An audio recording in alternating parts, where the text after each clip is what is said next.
Kira, let's start this off by talking about how we met, since we have Coffee Bean with us anyway. That's not really how we met, but that has part of the story. We met through dance. I mean, I think I knew who you were from videos, I guess. I don't know. When I moved back to LA, because I moved here and then I moved back home and then I moved Where's back home? here, Arizona. Woo.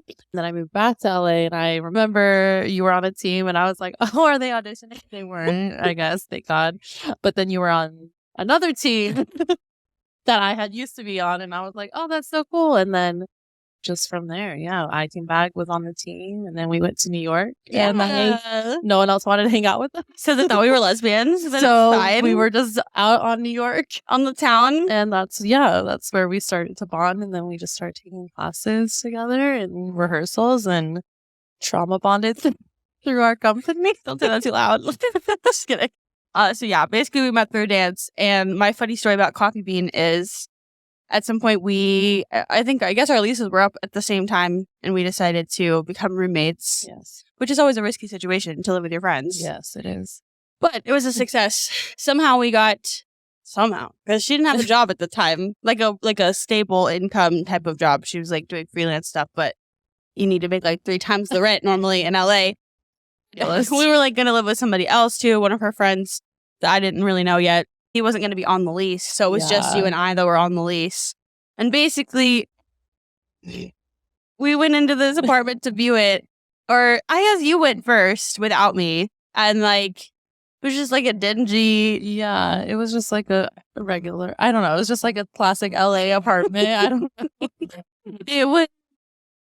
It was interesting. But we were like, well, we don't really make that much money, but like we could pay rent, because we always do pay rent. Nice. And so basically we got the apartment on like my Coffee Bean salary, which was like nothing at the time. Thanks Coffee Bean, but also no, because it was when I would like wake up at 4 o'clock in the morning to go work, and then at like 9 they would send me home. Yeah. And you'd be awake from the night before. I would be awake for you going to work, and then I would hear you come home and you already worked a full shift and I was sleeping.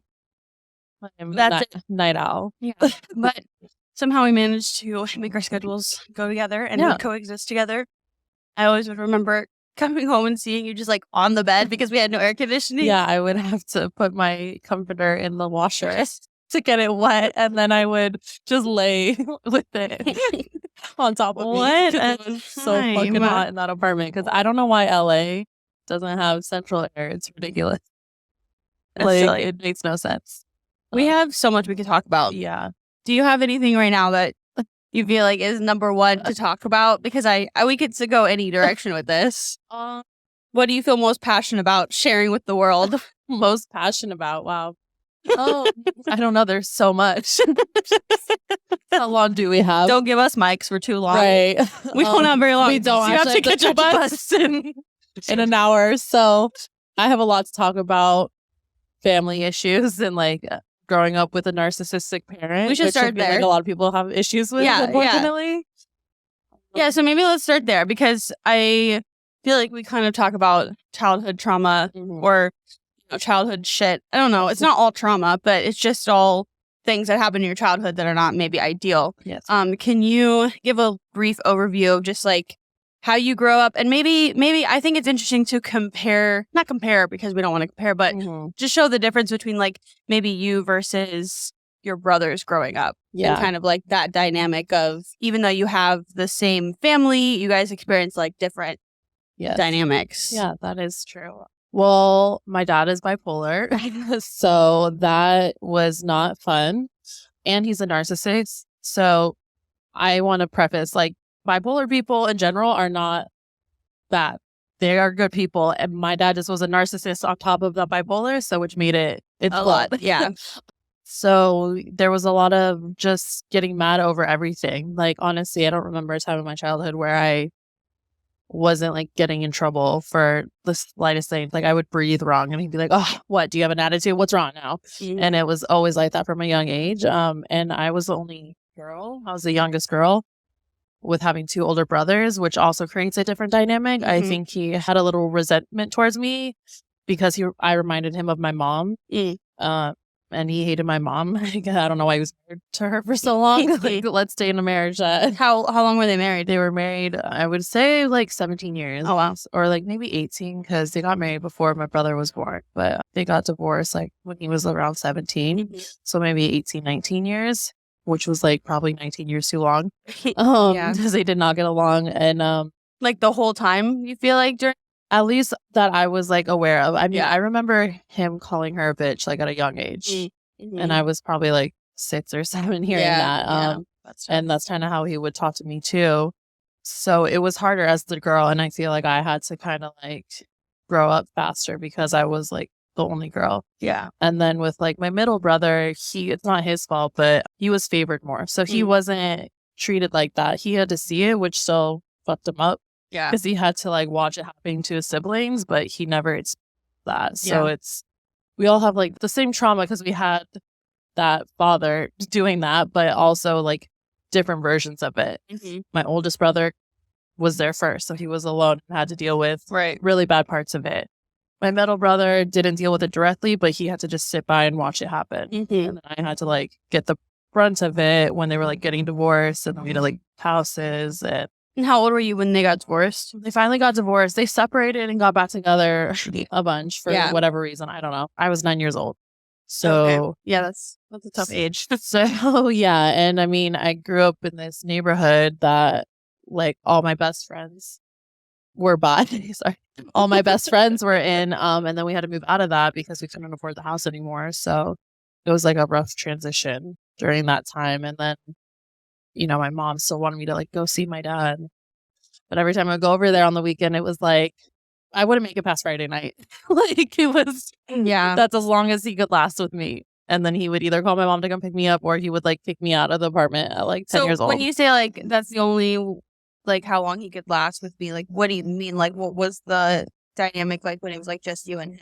He's just not frustrated at everything I did. And I think he thought I had an attitude when I didn't. I was also a child. So, I probably had an attitude, but probably I don't. And also you're going through a lot. I'm a child. And I was dealing with a lot. Like, he would call me and tell me he was gonna like, commit suicide or whatever at like 10 years old. And it's like, I don't even know what that really means at that age. Yeah. So he just couldn't handle me. And I'm also like a strong-willed person, I feel like. So I don't know. I guess we just like clashed. I think we were a little similar in our stubbornness. Yeah. Maybe that was like the issue. And how do you feel like it affected you like now going through life? I mean, maybe let's be specific. Maybe like with romantic relationships, how was that like growing up and like kind of going into like the relationship you're in now? Like how was that transition? So, I mean, before I met my husband, I kind of just like took any male validation, I think, because I was like craving like an attention that I never got. And with my current husband, I feel like it caused a lot of issues because I was so like, I didn't want him to tell me anything. I didn't want him to say like any little thing he would say that I disagreed with, or I felt like he was like trying to control me, or like I would like, not, it was like a trigger. It was like a trigger, and which is like not healthy because like I didn't. I feel like you talked about this yesterday. I didn't lean into like my feminine energy. I was like trying to be like the masculine, like I got myself. I don't need you. Like I've gone this long without a male energy, like positive in my life. You kind of like took on that role of being the like male energy, male, masculine energy because you felt that was maybe like lacking or didn't feel like safe in the technical like masculine energy you were around. Yeah Exactly. I had my brothers and I had a lot of close males in my life, but like a father is like such a different thing that a young girl needs. I think like it's like the first person who's supposed to like make you feel safe. And absolutely. Like, that was the complete opposite.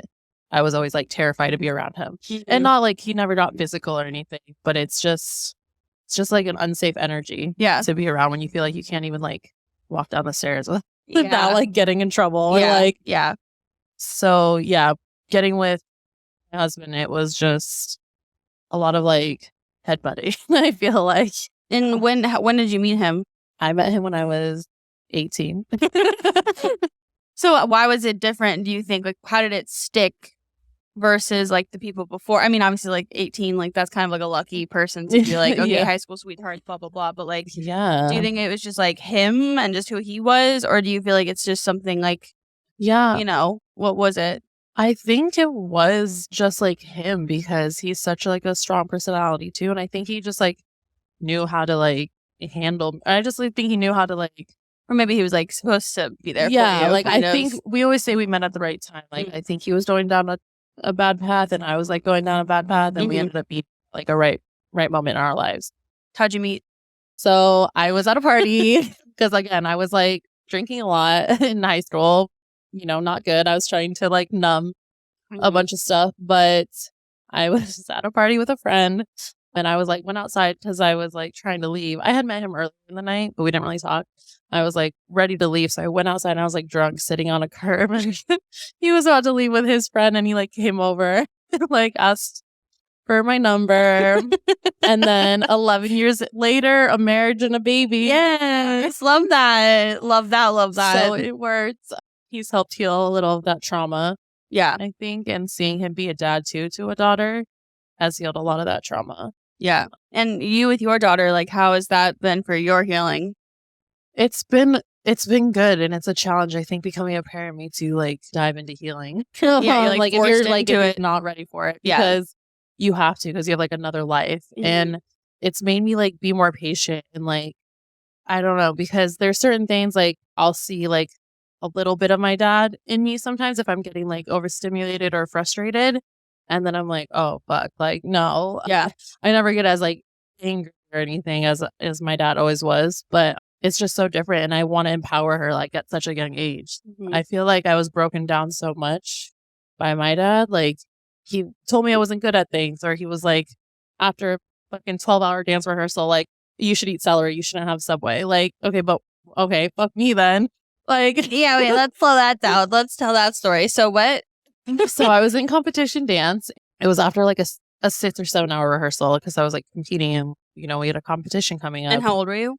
I was at that age, I was probably like, I want to say like 12. Okay. I was 12. Mm-hmm.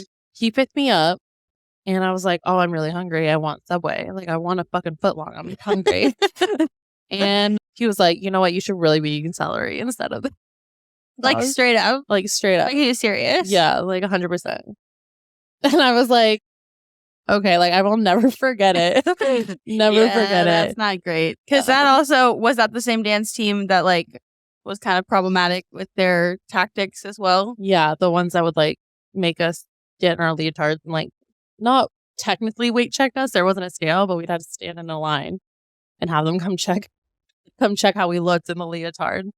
That's fun. Yeah. So when your dad is doing that on top of it, it's like, fuck. Yeah. I mean, I'm sure it affected you because like, especially at that young age where you're like influenced by also society telling you to like look a certain way and then your dad's doing it and your dance team's doing it. It's like, what were you thinking? What were you going through?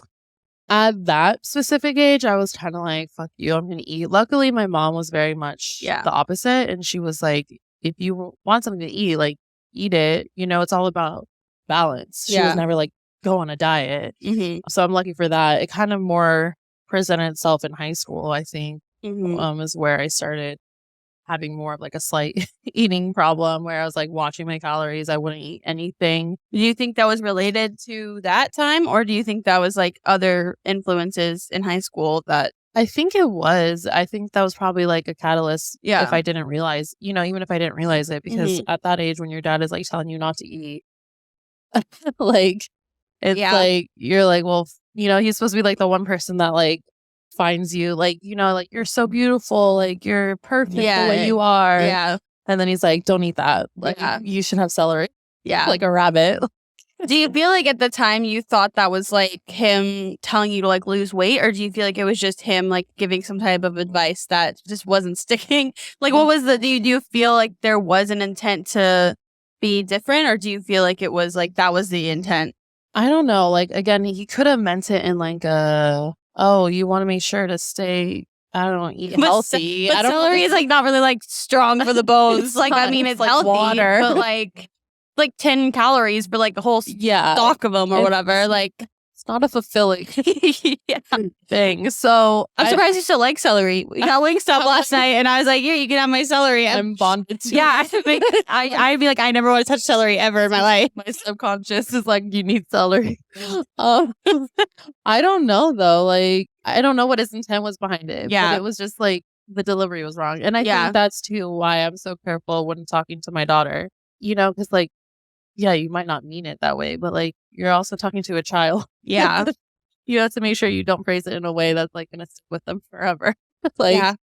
you got to be more like, hey, like, you know, it's really good for your body if Right. after you work out, you eat this. It like, you know, rather More of like a lesson, not Yeah, like a more of attack or something. yeah, more of like a science behind it. Right. And like, it'll make you feel energized or it'll help replenish your whatever. Like, Yeah. What do you feel like right now you struggle with the most, like raising your daughter? Like, I mean, like you said a little bit about kind of noticing your reactions are similar to your dad. What do you think is the most difficult part? I think with like my reactions, so I've noticed like I'm scared if she's like loud. Like living in an apartment, like when we first moved in there and she was still in that stage where she was waking up throughout the night, like, and she'd be crying. I was so worried that the upstairs neighbors were going to get mad at me. I literally went to my mom's house at like 3 a.m.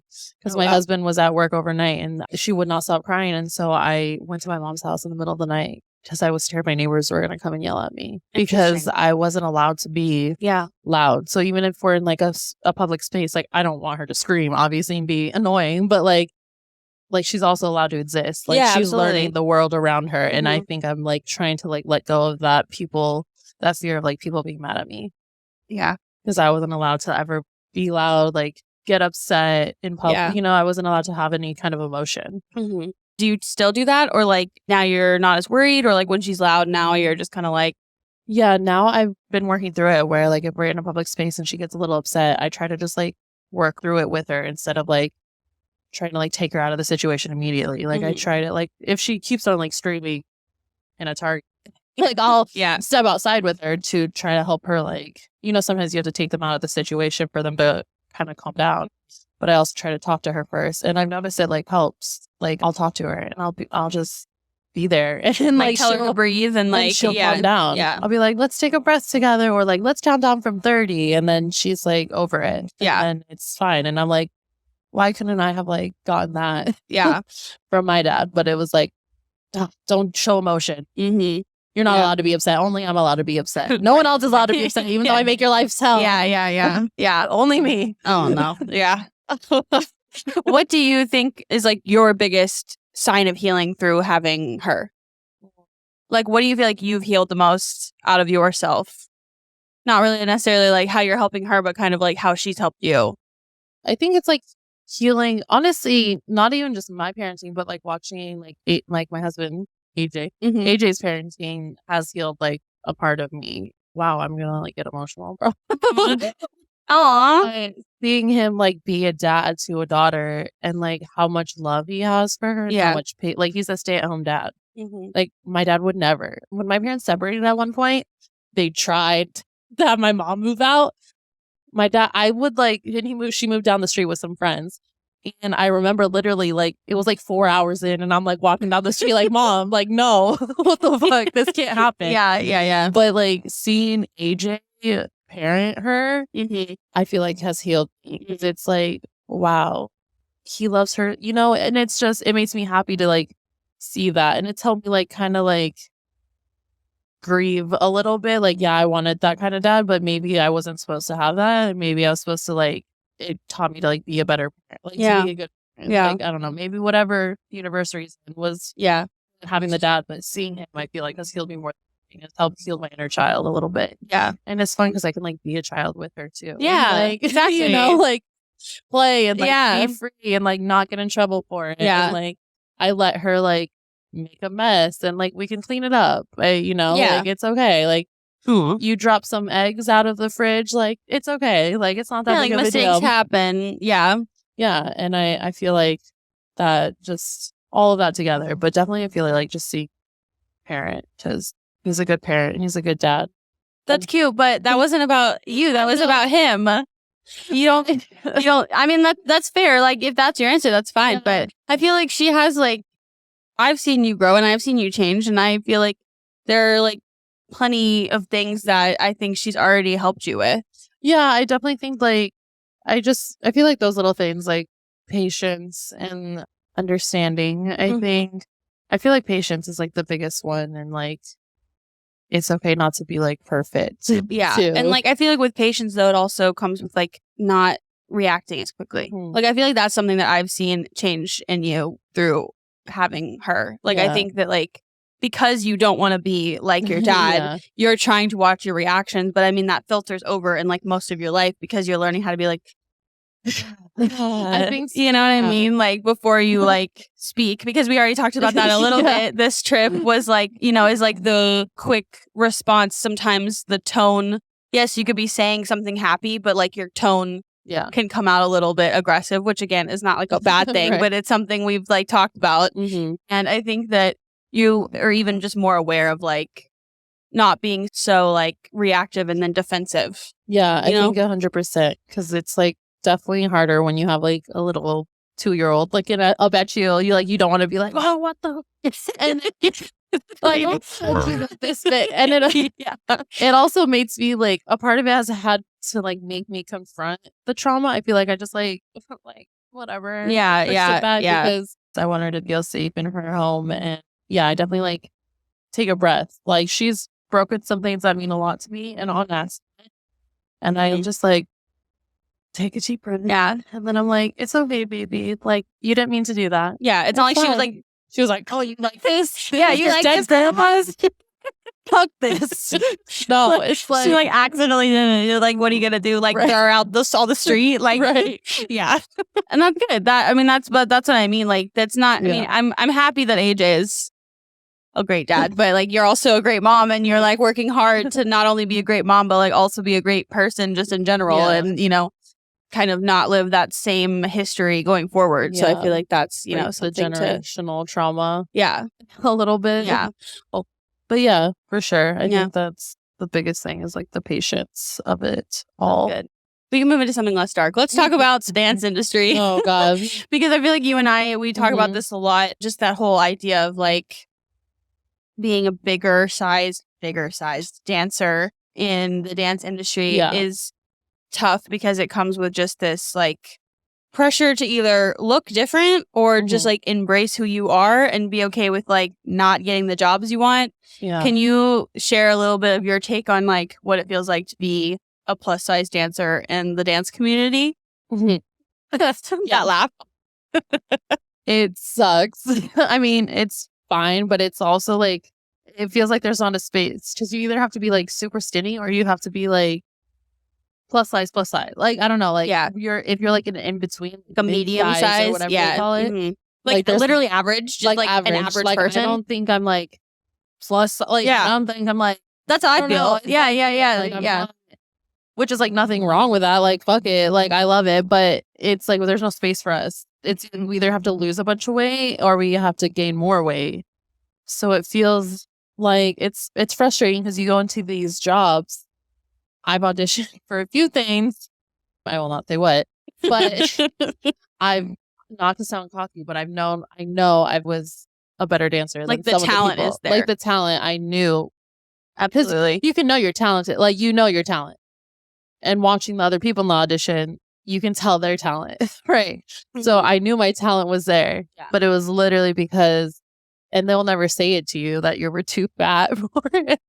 But it was 100%. I mean, they'll never tell you really anything. No, they won't ever like say, because, oh, this is the reason. Or even like, I this is kind of like a side note, but it's just kind of going on this same topic of like, my friend Matilda, she's blonde. And one time she was literally cut at like the last second because she was like the least blonde of the blondes. Yeah. And it's like, insane. What? Like, but you're just as talented as the other people in the room who have gone this far, but they only need 10 dancers and you're the 11th dancer doesn't fit that thing. It's like, it's very specific and it makes it hard to be like remembering that you're talented in those moments. Yeah, it makes you question it a lot because there's just, if you keep on getting told no, but then you see people who might be less talented than you getting these jobs and you're like, okay, so what was the reason? Really, it was because they were tiny. Yeah. And they were like, or they just had this like Hollywood, more Hollywood standard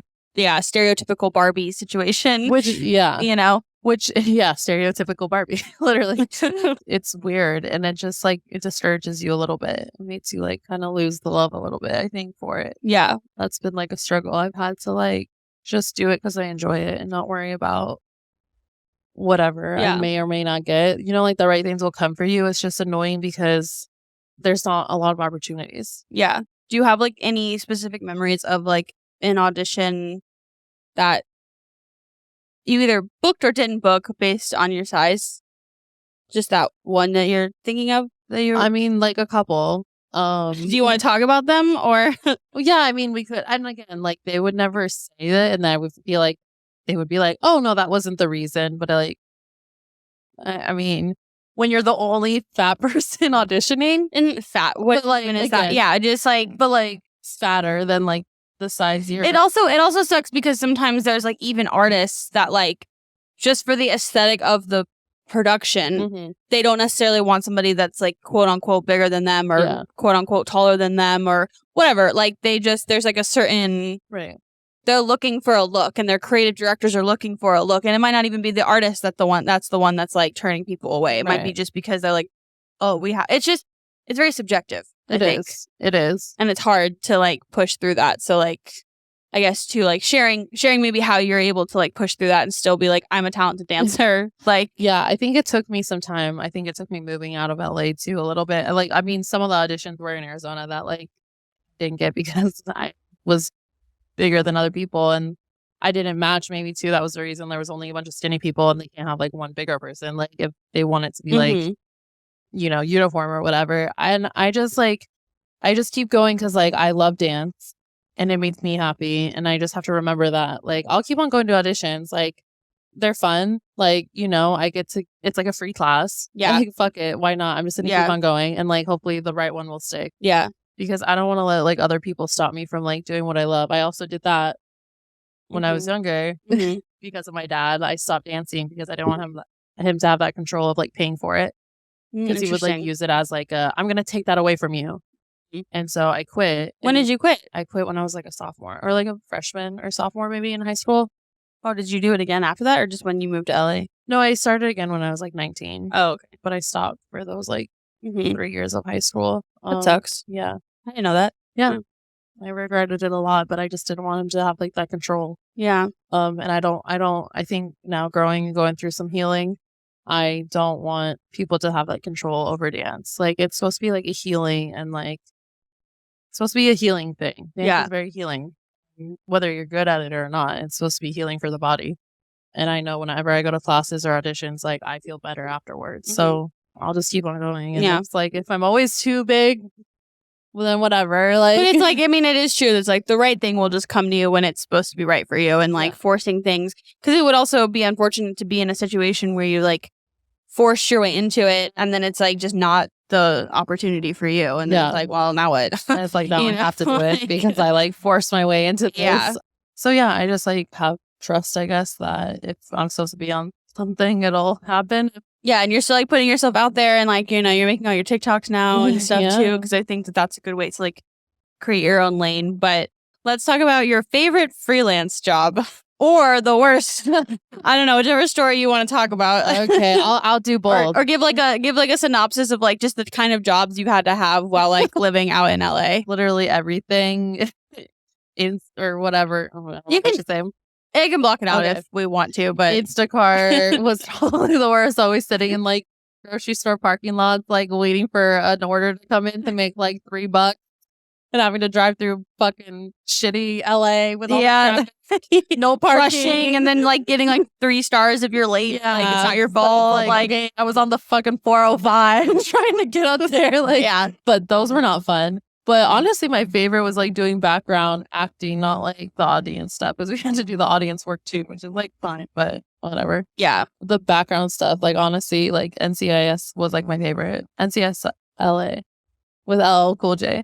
That was very cool. He was so nice. Yeah. Oh, anyone who likes him, he was so nice. And he was like, made sure we were like not too hot. Yeah, that's nice. That's not normal for a background acting gig. Yeah, no, he was like talking to us, made sure we were good. Yeah. And that was a lot of fun to do. It was like a fun scene to do. But there was also another show, I won't name it, but that we had to be like, you've done it too. Yeah.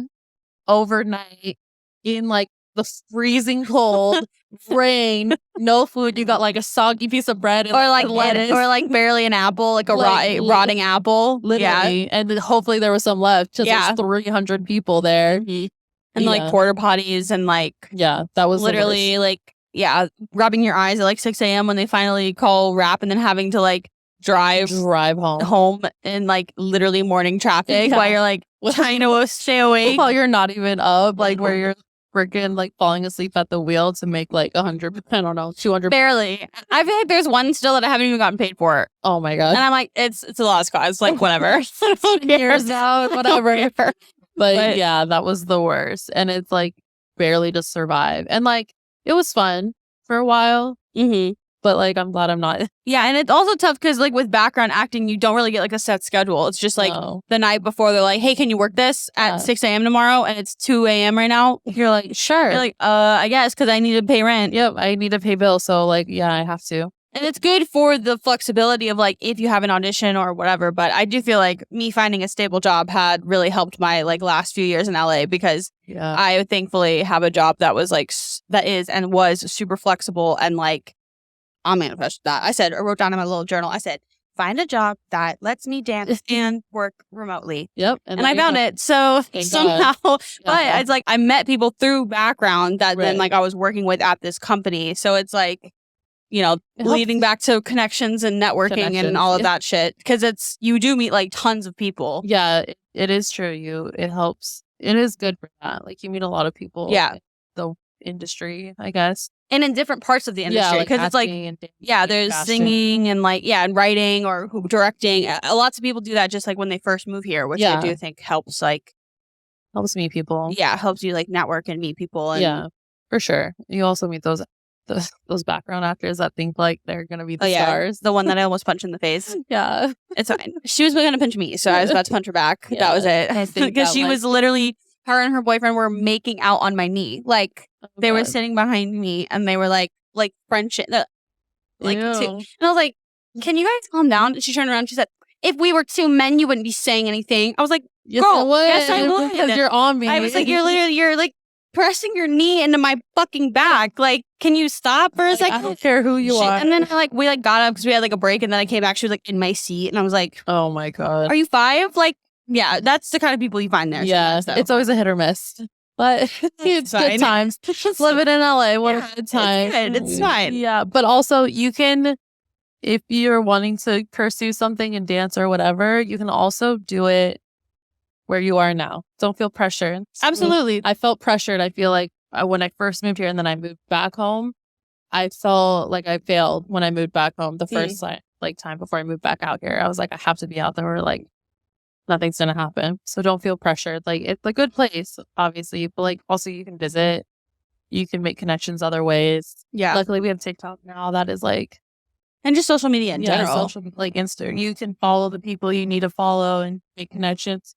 Shoot your shot in the DMs. Like, why not? Like, yeah, you might as well. The worst they're gonna say, like you said, is no. So do it. Yeah. Maybe they block you, but like again. Who cares? It wasn't that. Just move on to the next one then. Yep. Like, I mean, don't like annoy people, but like, you know, send like a nice offer. Like she's saying that there was a situation that she was supposed to go to an intensive and we were just talking about like, oh, like still you're coming to LA, like maybe just message them and be like, if you're around and need help or an assistant or like, you know, whatever, like somebody to stand in and do whatever, like still have that opportunity of like getting to know people, getting closer to people, and like just like putting yourself out there. And I mean, that's what I did back in the day to get where I was. Yep. And it worked and it helped. So, you know, sometimes and it wasn't even the way I expected it. And it turned into something that I didn't even expect. So I think that that's a very true point. And don't feel bad if you have to move back to your hometown. No, do not feel bad. Because that's where I went back home and I like did a lot of my healing, which like in LA, like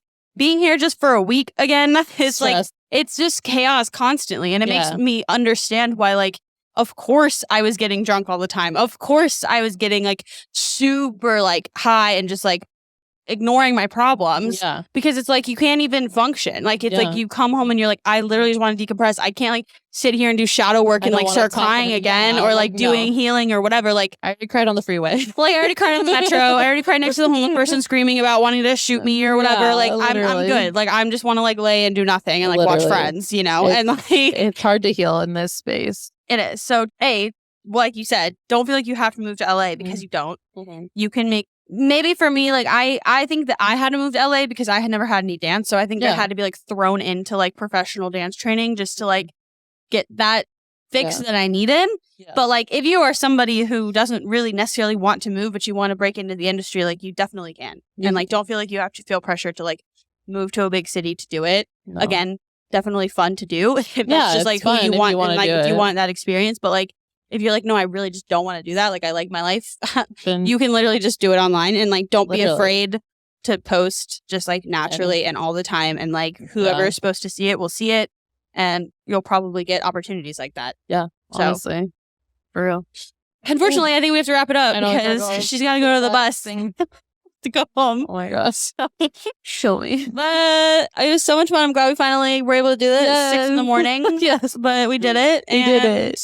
Yes, I love you. I love you. And I'm glad our friendship has stood the test of time. Even though we look identical, we don't compete with each other. And isn't that amazing? Isn't that crazy that you can do that? That's crazy that you can like be friends and like dance in the same industry and like be nice to each other. Yeah. It's crazy. Anyways, peace, love, and light. Love you.